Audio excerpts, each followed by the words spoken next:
I've spent all my life with dance and being a dancer. It's permitting life to use you in a very intense way. Sometimes it's not pleasant. Sometimes it's fearful. But nonetheless, it's inevitable. Martha Graham was one of the great American artists of the 20th century. She changed dance. She invented a new language of movement and used it to reveal the passion, the rage, and the ecstasy common to human experience. She choreographed and danced for 70 years. She was the first dancer ever to perform at the White House. She was the first dancer to receive America's highest civilian award, the Medal of Freedom, and the first to tour abroad as a cultural ambassador. She received every honor, from the key to the city of Paris to Japan's Imperial Order of the Precious Crown. Once, a young man attracted by the crowd around her asked for her autograph. She obliged. He thanked her and added, "But who are you?" She snatched back the piece of paper and said, "Find out."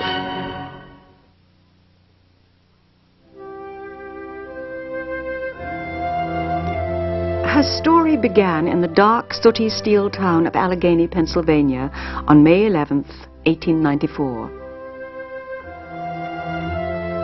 Martha was Irish and Scottish on one side and descended from Mayflower pilgrims on the other. Her father was an alienist, an early term for psychiatrist, who analyzed people as much by their actions as by their words. Movement never lies, and I'm quoting from him, "You will always reveal what you feel in your heart by what you do in your movement." This was my first lesson as a dancer.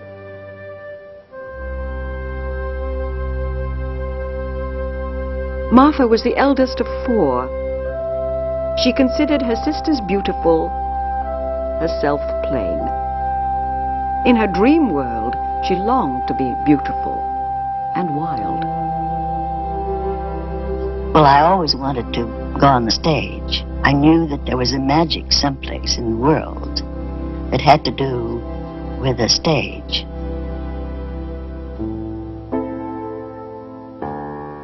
Then I saw the billboard of Ruthie Dennis. I wanted to go. So my father and mother took me down, and I saw it. And I knew.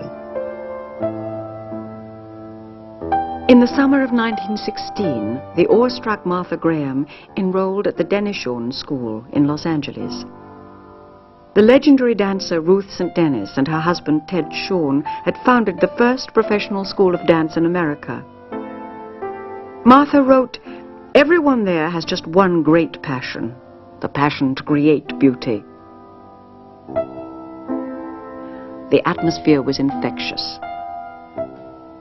But Miss Ruth found the 5'2" Martha too short and, at the age of 22, too old to become a dancer. Eventually, Ted Shawn saw her talent and took her on tour as his partner.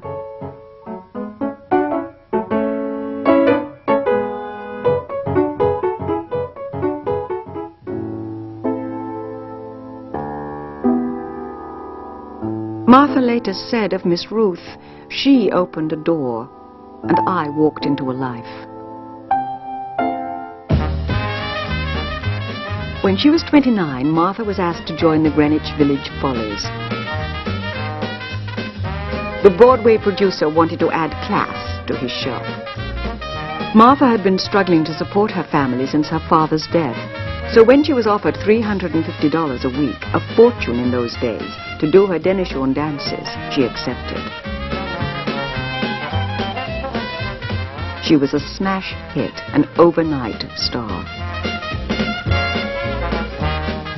In puritanical Boston, police regularly checked the chorus girls for modesty. Girls would have to wear little shirts or something underneath because their skin showed. So they girls were furious, and they put them on, and I was standing there waiting my turn.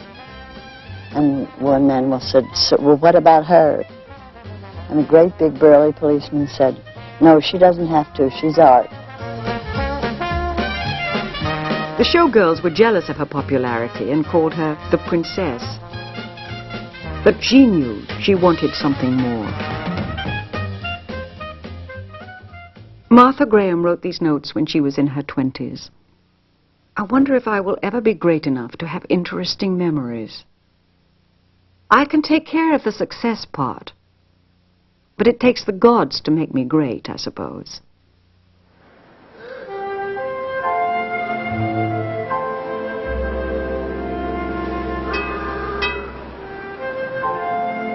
Abandoning her security, she moved to New York in 1925, rented a small studio at Carnegie Hall, and began her life's work. I don't feel I had any choice. I wanted, and because I wanted, I did. She equated art with religion, and I think she thought she or anyone who was able to do this was possessed in a little bit by God. Martha was a real genius, and she was, of course, madly in love with Martha and Martha's ideas and Martha's purposes. I'm sure she felt that she was the chosen one. She felt that by divine grace she'd been given this tremendous power, which she had. Martha Graham wrote in her notebooks, "That driving force of God that plunges through me is what I live for."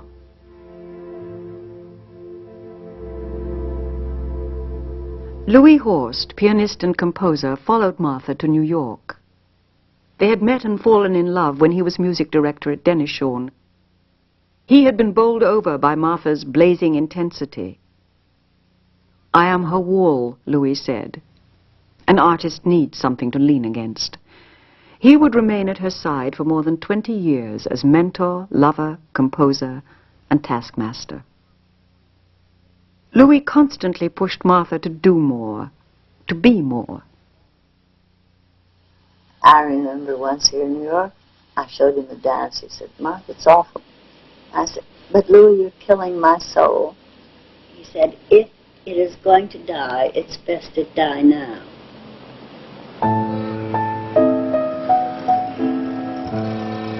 He urged her to risk a concert in a Broadway theater, no less. They borrowed $1,000 and with a trio of dancers premiered 18 short works.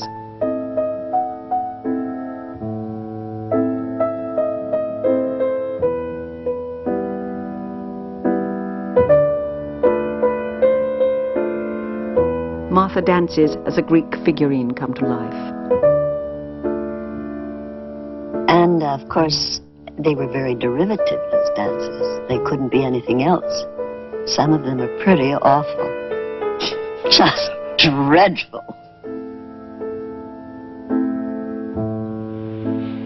And then I began talking to Martha. I said, "There are new things happening." I said, "You've got to start now getting away from your Dennis Shawn work." She said, "Well, I'm trying new exercises." We'd talk and we'd rehearse. Louis read her his translations of German philosophy and showed her abstract paintings by his friend Kandinsky. I had never seen any modern painting. I had never seen any modern art of any kind. I almost died with sheer excitement. He introduced her to ultra-modern music, teaching that dance should come first and music second. "Don't follow the music," he said. "You are the music."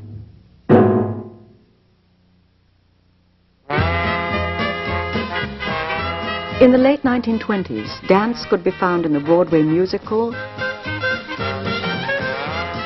vaudeville skits, minstrel shows,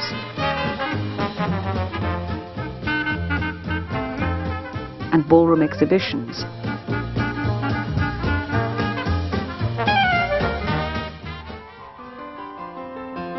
To most Americans, serious dance meant ballet from Europe.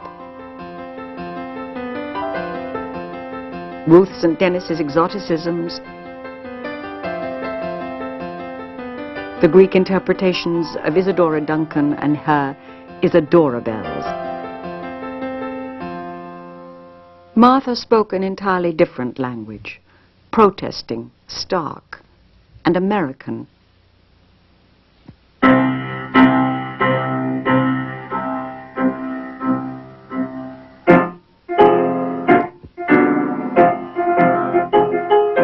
A blockade of Puritans confront an outcast.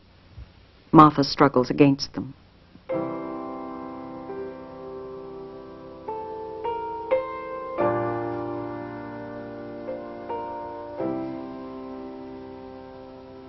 Some found the work ugly and hateful. Others called it a revolutionary masterpiece.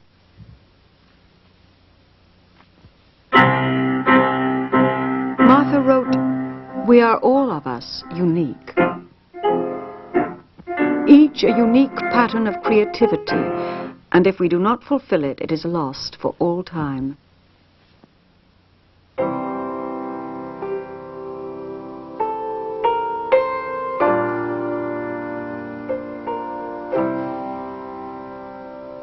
She broke custom. She broke through barriers. She presented new ideas. She had ambitions for herself that were inhuman.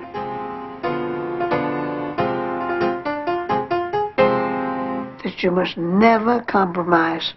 That you must never give way. Ever.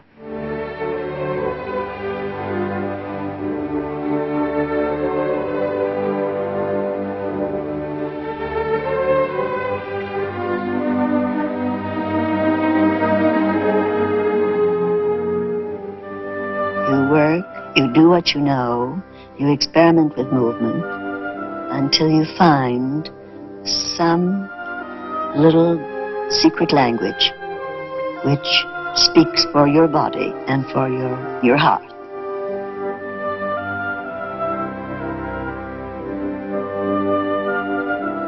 The movement gives you back very often the meaning. You don't start, I will express anger or I will express grief. You move in such a way that it gives you back anger or grief, so that you have your roots very far in fundamentals. The technique itself is her major contribution to the 20th century.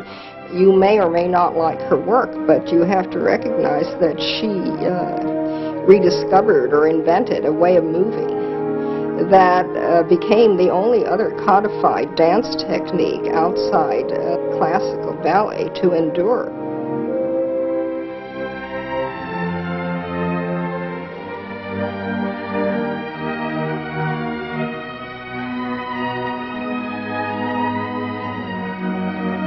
Martha's dancing, the impulse, starts with the show of effort. And she made everything start with what she called a contraction, which really was a thrust in the pelvis.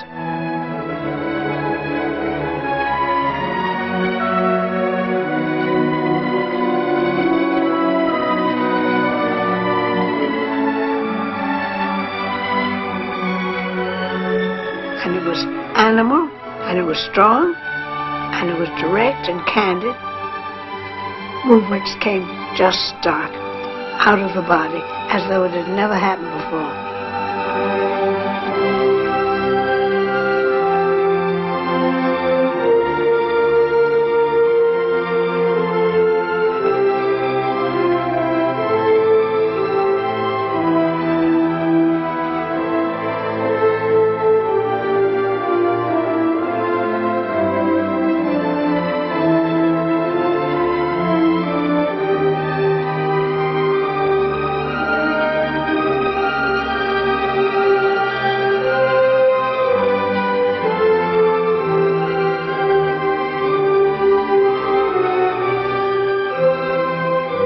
do think the human body is very, very beautiful and very eloquent. And it's to be treasured and honored and disciplined. And that's a dancer's life.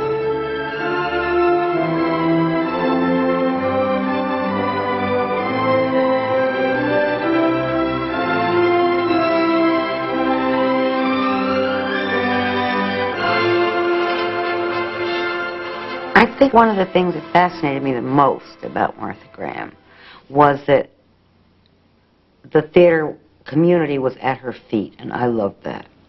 She wasn't just some lady off in some studio making up dances that would change the world. She was part of a performing community. Martha's reputation as a teacher grew. Broadway and Hollywood actors came to work with her, not to dance, but to learn how to move, how to connect the body with the emotions, the mind with the spirit. My first film was called So Young, So Bad, and I played a disturbed young woman in the film, a kid. I had to look through a window, see this friend of mine hold a baby, and I turn into camera and break into tears. Well, I thought, I don't know how to do that. So what I did was I did a contraction, a Martha Graham contraction, you know, that gut thing, and I just sank and just sobbed. If you try to cry, it's difficult.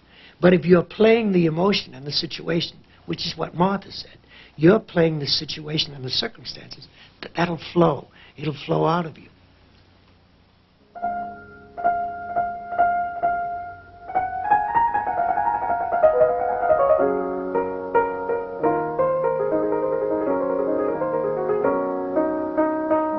In 1930, Martha premiered Lamentation, a dance of mourning.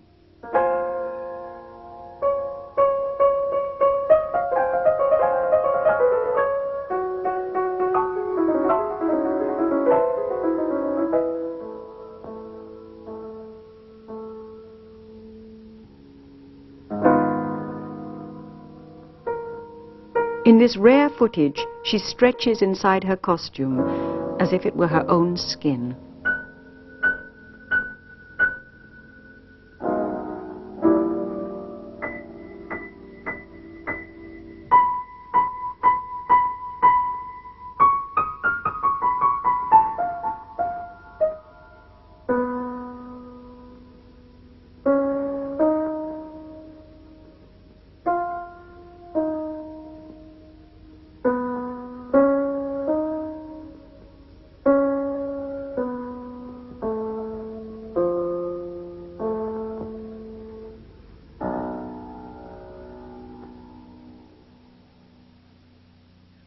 Here was somebody who could manifest, make visible all those feelings you have inside you that you can't put words to. She seemed to have all the connections that so-called normal people, us, or me, for instance, speaking for myself, don't really have. The connections between emotion and movement and memory and intuition, all direct. There's no shortcut. There was no pretense in a way.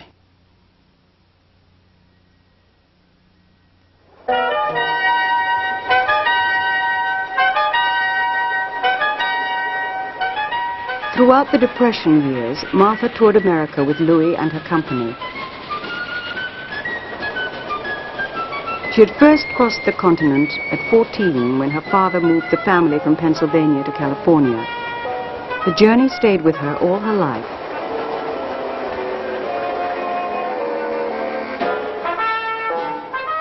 She transformed her reawakened images of the prairies into frontier.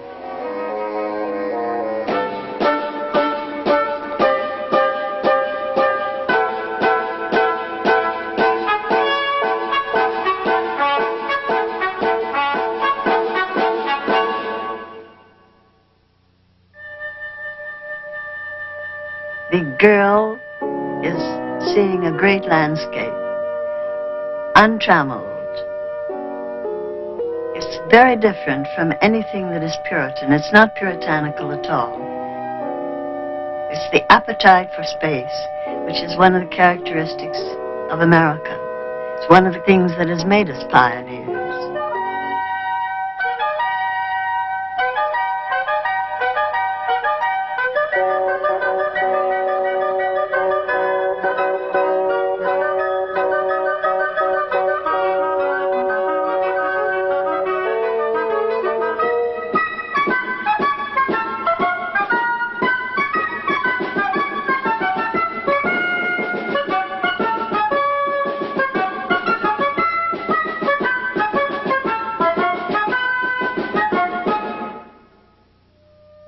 When I present something on the stage with music and with costumes and with settings, I expect those to be part of the drama, not a decoration. For the setting, Martha turned not to a scene painter, but to a sculptor, Isamu Noguchi. The fence marks the border of the woman's land. His rope stretched to infinity, suggesting vast, empty space. Noguchi designed 22 productions for Martha in one of the most fruitful collaborations of her career. Together, they changed the face of dance theater. Isamu, she said, could always read my mind and trigger my visions.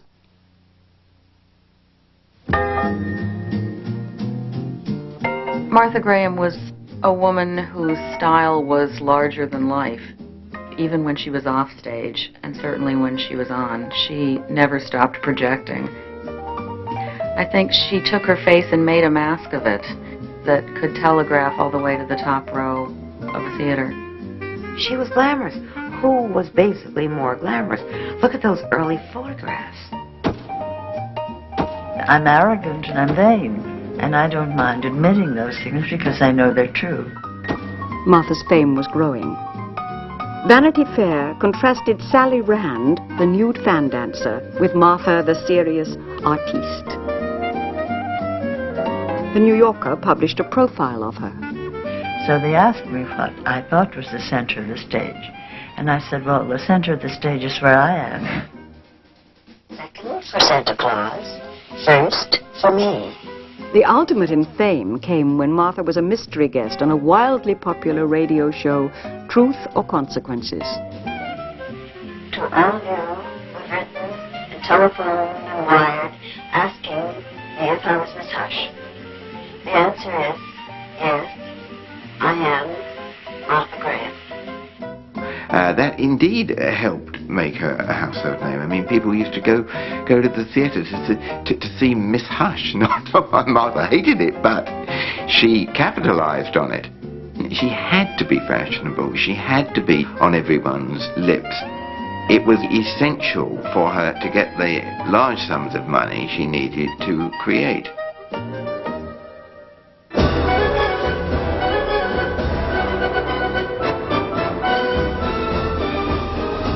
Her work became bolder, her group of dancers larger.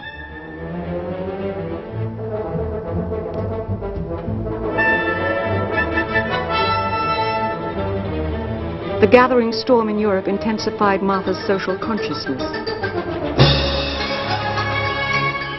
It was the decade of Charles Chaplin's Modern Times and Picasso's Guernica.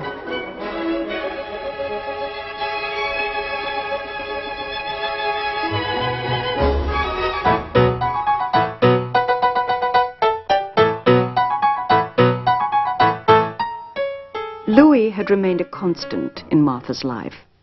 He wrote music for her and rehearsed her dances. He was her anchor. Whenever Martha did a work, Louis was called in. When she was halfway finished, whenever she did not know how to proceed the next day. And we danced what we had learned from Martha about this new work, sometimes over and over again, so that he could see it and help her. And he would make her stay there. Food would be sent in until she finished her work. This took its toll on Louis, and there were often clashes between them. Martha was volatile. She was not in the habit of civilizing herself. Martha could hit, slap, and she was not going to curb her reactions, because out of those reactions came dance movement. Martha didn't behave very well. I mean, she had temperament during rehearsals. And once on stage, she had a tantrum. And the girls were in hysterics. The curtain was about to go up. And Louis simply went up to her and slapped her right across the chops. Bang! Said, "Get on with this, you bitch. Stop your nonsense." Louis saw me through so much. If someone believes in you that much, you have to submit. You fight against it, but you take it. In the summer of 1936, Martha and her company were in residency at Bennington, an innovative college in Vermont. There, Eric Hawkins entered her life. A Kansas-bred boy and a graduate in Greek studies from Harvard, he was already a soloist in Balanchine's Ballet Caravan. I knew when I saw Frontier that a genius was at work. And that's why I went up to Bennington to study with her. I did have imagination, and I was very musical. We had a wonderful conversation about art. When Eric came, first of all, he came from a strictly ballet background. And Martha put him in charge of the first rehearsals at Bennington. Eric would say, "Now you should have your arms where Ethel has, and they should be at this and this angle." Well, we thought, this is outrageous. This guy, he doesn't know what Martha's about. We never were told our arms. He was such a pain in the neck. Our arms were where our backs put them, and that's where they should be. He didn't know what he was doing. So there was a lot of jealousy. You know, it was that into our sacred circle came a foreign element, and it obviously was the element that Martha preferred. He was her darling. The girls called Eric the Torso, and when Martha started to choreograph for him, some of her best dancers quit. But Martha was in love, completely and utterly in love.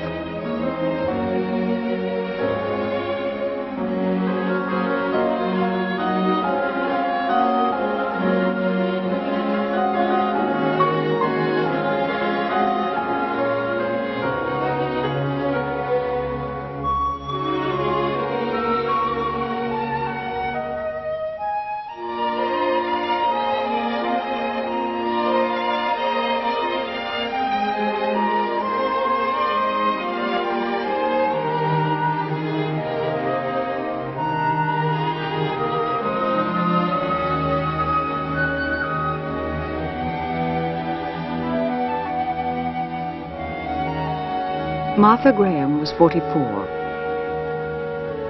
Eric Hawkins, 29.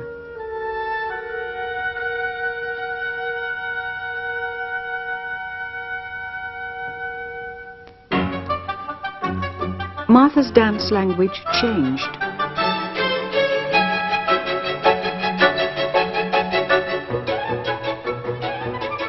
It always starts with some mood, some feeling, some intensity of life, which I want to participate in as a dancer.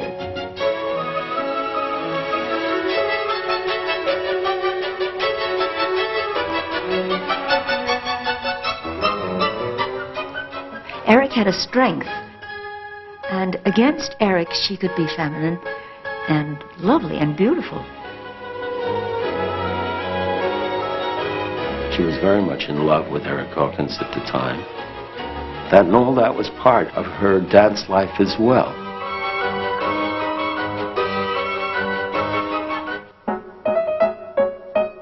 happiness turned into laughter and the comedic satire, Every Soul is a Circus. Here, she plays an empress dominating the circus. She flirts with an acrobat, danced by Merce Cunningham. The ringmaster, Eric, takes her back. Martha spoke of one tender moment in the dance. Just before I tapped Eric with the flower, I thought, where do you come from? Oh, I could eat you up.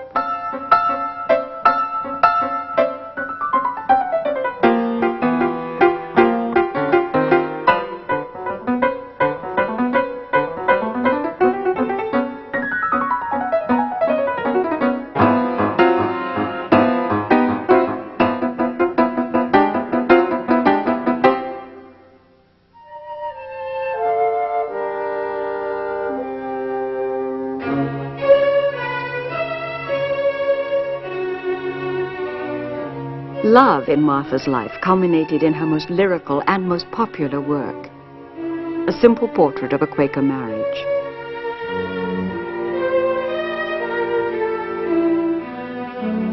Appalachian Spring is the story of a young married couple who are coming into their home for the first time.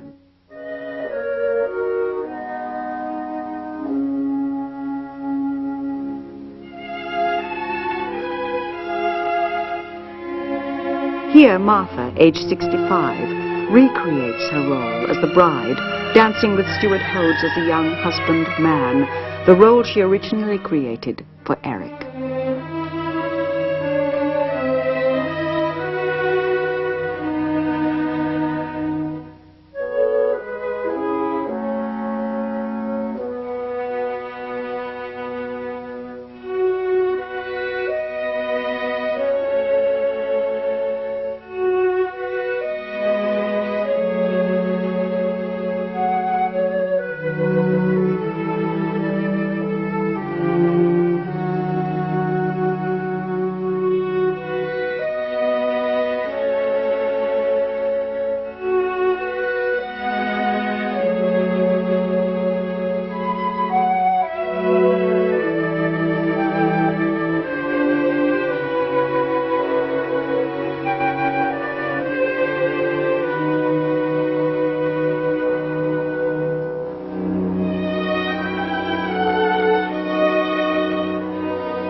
Eric was managing the company. Eric was also Martha's partner. Eric was trying desperately to find funds for Martha and wanted some authority. Didn't want to feel as though he was beholden to Louis's decisions. And for the last 3-4 years, I was always thinking about quitting. I was flirting with the idea. But I've gotten a little feeling, well, what will I do without Martha, you know? They began to quarrel openly. More and more, Martha took Eric's side against Louis in front of the company. I got disgusted with her, and I said, I'm resigning, and you can take my 2 weeks' notice. And I said, I just have to leave.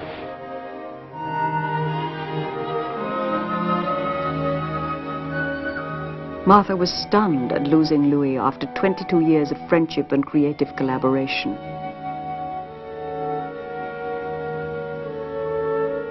Two weeks later, in Santa Fe, Eric convinced Martha to marry him. She was 54, he 39.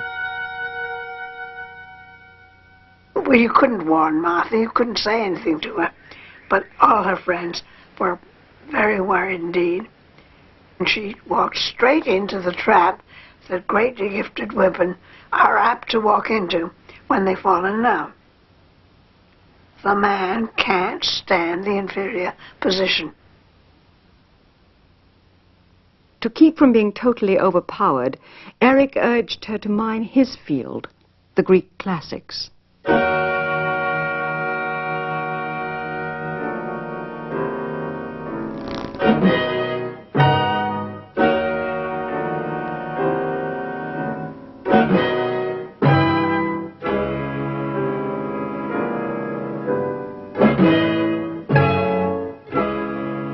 Princess of Crete, Ariadne, enters the labyrinth and is confronted by the half-man, half-beast Minotaur.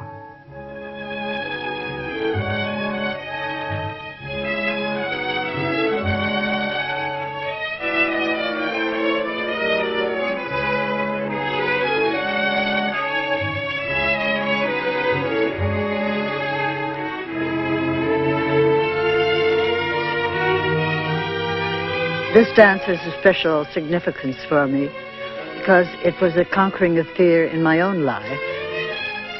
Fear of the unknown, fear of something not recognizable.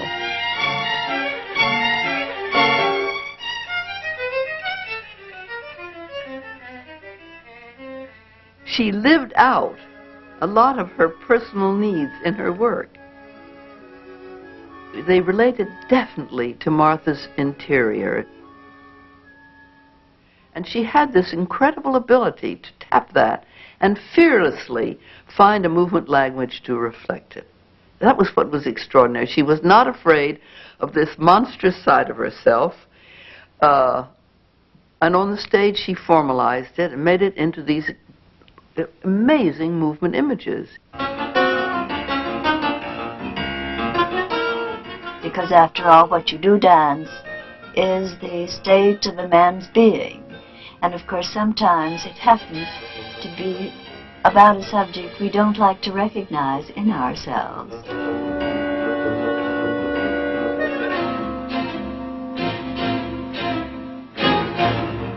Martha created her own version of Euripides' Medea.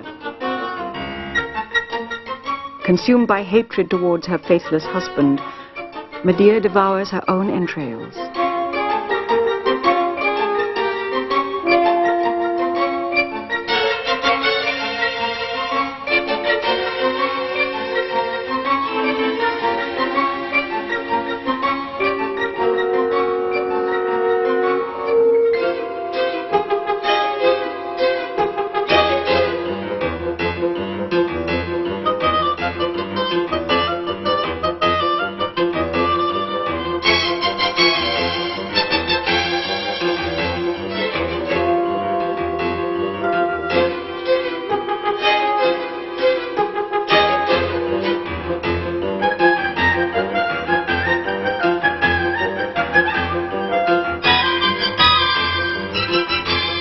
Well, Martha approached everything in her life psychologically.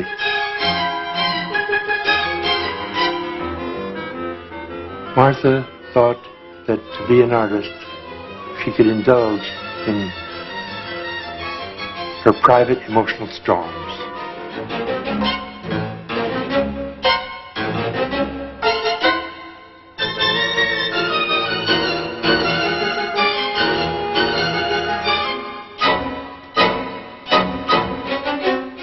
The use of art to show the psychology was something I wanted to avoid.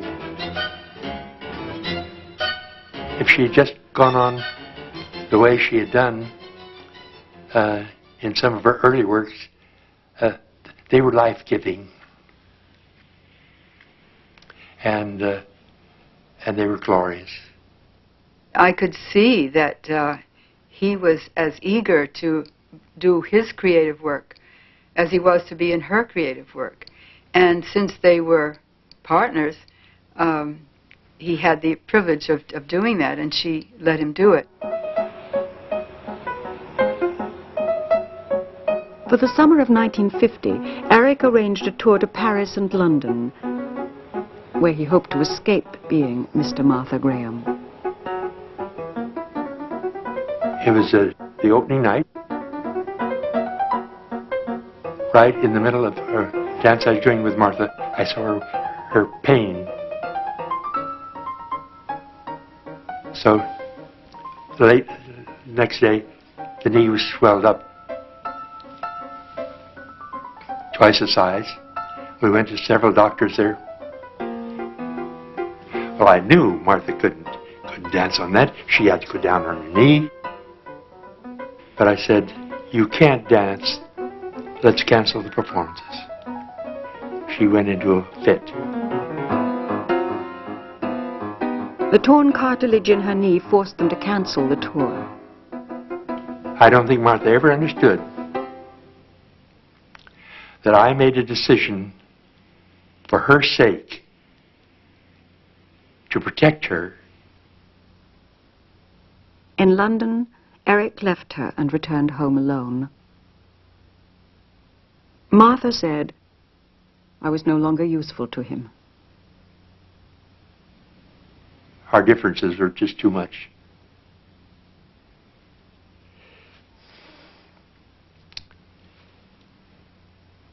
So by that time, I knew I wanted to go out on myself and try my own ideas out. Well, I was with Martha for 12 years. It was very wonderful. And I guess I'd say I loved her.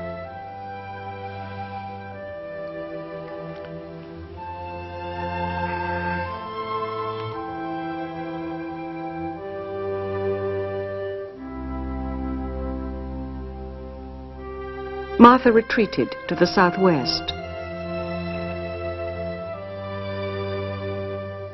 She wrote her dearest friend, a Jungian analyst, Mrs. Frances Wicks, Dear Lady, I've come to know that I love Eric so much. No place matters without him. I understand the increasingness of despair.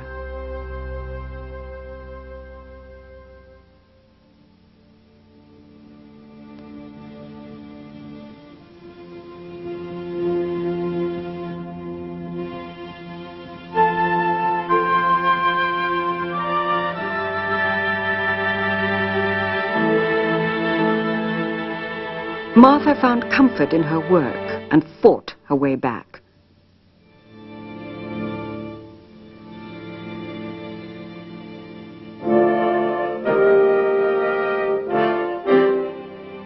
She returned with a large-scale composition based on the myth of Joan of Arc. Martha identified with St. Joan as a heroic woman of vision and of action.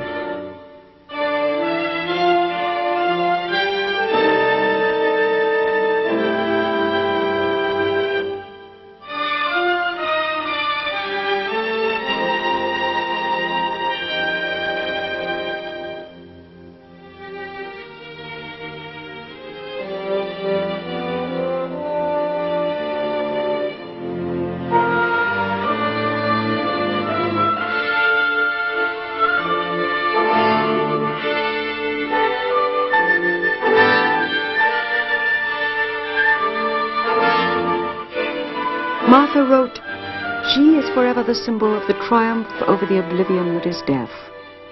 Her triumph is the one triumph, the deathlessness of vision.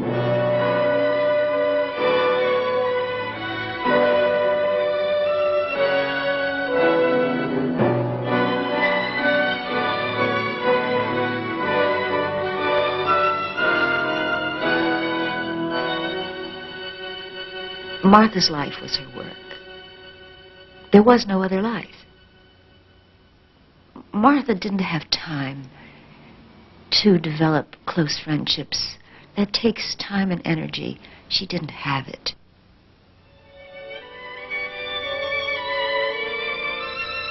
She was, to me, like a Navajo woman sitting on a plateau in the Southwest, quietly weaving and deep in her own life, her inner thoughts.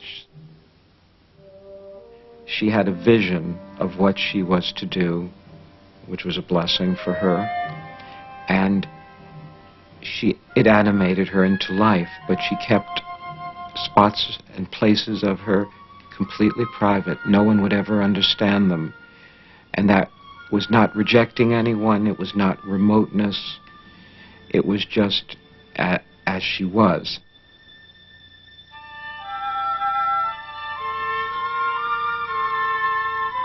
Dance was it, all the time. She went away to think about dance, to come back to do it. She lived at the studio. There was nothing else in her life. If you weren't in the studio, she didn't love you.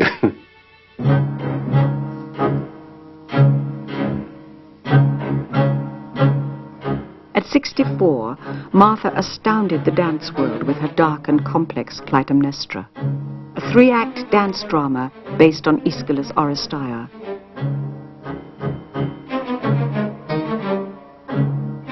Clytemnestra and her lover plot to kill her husband.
When Anthony Tudor, the English choreographer, asked her, "How do you want to be remembered, as a dancer or a choreographer?"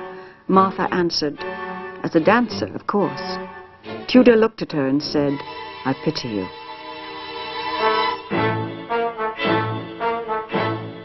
Martha was slowly being crippled by arthritis in both her hands and her feet. When she was 74, in Acrobats of God, Martha Graham plays herself as a choreographer fussing while a rehearsal director supervises the dancers.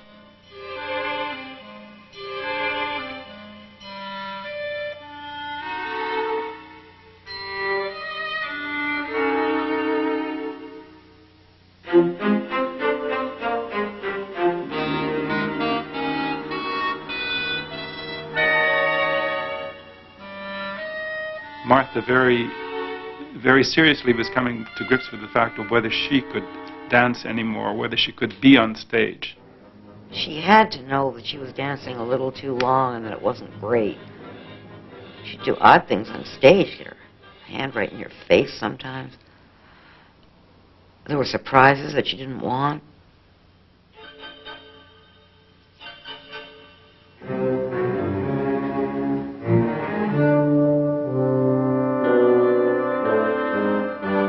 Martha Graham wrote in her notebooks, "At moments I think that it is time for me to stop.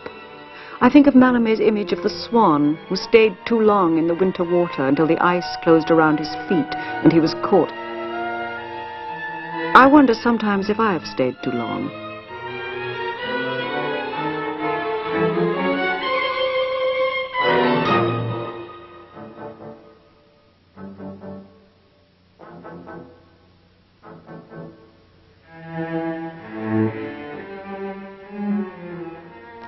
But she began to doubt her body as she got older.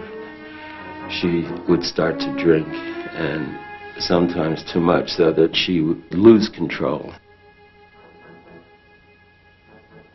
In those days, in the beginning, there was never a hair out of place. And if she were rehearsing and something would come down into the dressing room, she'd come back just absolutely immaculate.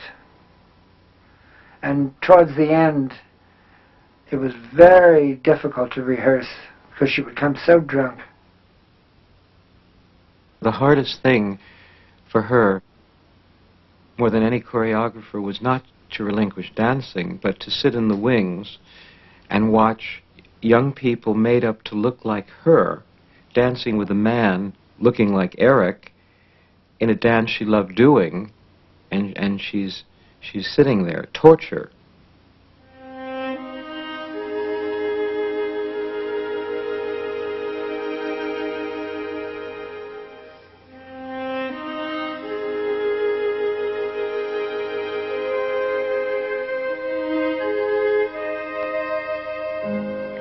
I did one run through in the studio, and she said it will be fine. She could not bring herself to work in the piece with somebody else dancing it.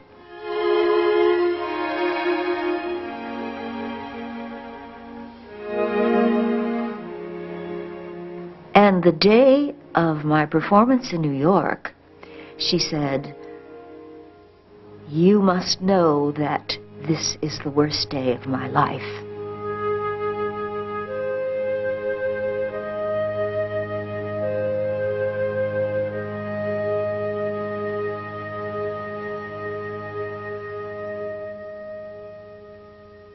When she could no longer dance, she wanted to die. She felt her necessity was gone. She drank very heavily, and it got worse and worse and worse. And I was told by Gert Macy, who was her manager, I said something about Martha. She said, "You better hurry up and see her. She's not going to last long. She's dying of alcoholism."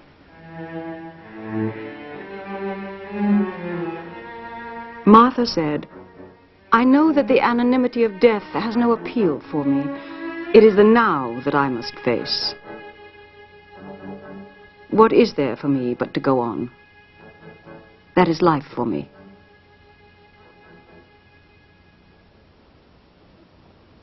I think the reason Martha stopped drinking and came back to work was she felt a tremendous responsibility.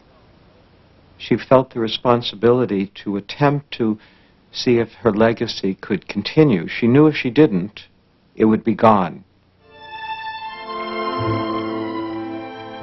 On her return to work at the age of 79, she created over 20 new ballets and 30 major revivals. Students came from every corner of the world to study. The great dancers of our time came to learn her dances.